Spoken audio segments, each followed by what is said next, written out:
They don't understand that we had to have this medically to save a life, and it's considered an abortion. So right away, people instantly just go, you should have had the baby, seen what happened, go through with the pregnancy. Just to hear that after some of our stories have come out, it's ridiculous, the thought process that people have. When we found out we were pregnant, we were both just over the moon, and especially when we found out it was a boy, we both went out and celebrated. We were so excited. We told our family and some close friends, and we were like, we're having a boy. We were just both, it was such a great experience. Tara en Justin waren er helemaal klaar voor. We were so excited for it, and I had been telling him, God, probably for years, we've been together for so long that we need to like start a family and wanted to really start trying to have kids. Maar dan komt het verschrikkelijke nieuws dat hun zoon ernstige aangeboren afwijkingen zal hebben, niet levensvatbaar is en dat zelfs het leven van Tara in gevaar is. She said maybe he would have lived for an hour if we were able to give birth, maybe a day, but there wasn't a long timeline expected. Yeah. Het overkomt ze vlak nadat het Hooggerechtshof in juni een streep heeft gezet door het recht op abortus. Ze hebben hulp nodig, maar kunnen dat in hun eigen staat opeens niet meer krijgen. Voor de abortus moeten ze naar een andere staat. As soon as the Roe versus Wade was overturned, I made a post about it on Facebook about how it was ridiculous that it was overturned. And I got into arguments with people, and I said, what if a situation happens where the mother's health is at risk? And everybody said, they'll always protect the mother, don't worry about it. And I never thought, I think when it happened, we weren't even pregnant at the time. No, we were, but we were. It was early, yeah. So it didn't even cross my mind. And then, of course, the situation arises for us, and her health is on the line, and the Ohio hospital says, we're not willing to do this because the baby still had a percentage chance of survival, so they refused to do anything for Tara. Het verhaal van Tara en Justin staat niet op zichzelf. Overal in Amerika weigeren artsen hulp aan vrouwen die in de problemen zijn gekomen tijdens hun zwangerschap.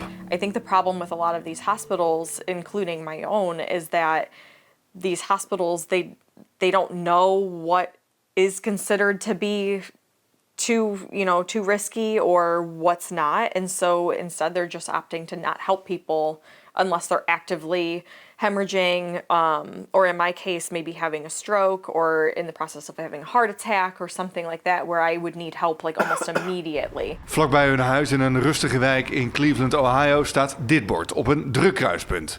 En elke dag komen dit soort verkiezingspotjes op televisie voorbij. Where does Matt Larkin stand on abortion rights? Johnson supported a ban on abortion. Louisiana deserves better than the path we're on. People hear the word abortion, they immediately just think it's an immature couple, a woman that wasn't safe, just getting rid of a baby she doesn't want. They don't understand that we had to have this medically to save a life, and it's considered an abortion. So right away, people instantly just go, you should have had the baby, seen what happened, go through with the pregnancy.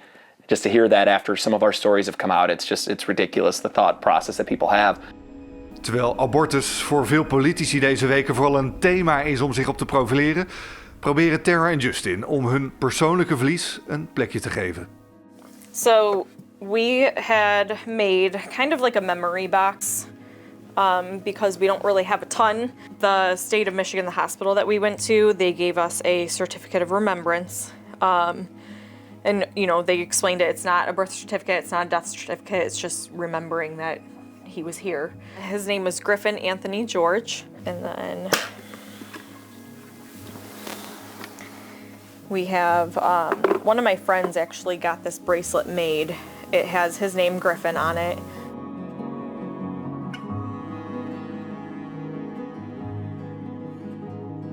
Our goal is that Griffin, we didn't lose him in vain. We hope something good comes from this. We had to go through such a terrible experience, we couldn't imagine somebody else going through it. Our goal is to open up eyes, to make people understand that abortion isn't just black and white. There are so many circumstances to why a family needs to make a decision like this, as we did. And I hope other people understand that now, that we wanted him more than anything. It's not like something we were actively just saying, we're not ready to be parents. We wanted him. And the state of Ohio, even though knowing Tara had her medical condition, still rejected us. It's a hurtful feeling. It's something you don't expect to happen. And we're just hoping some changes are made. Do you think enough people will go out and vote?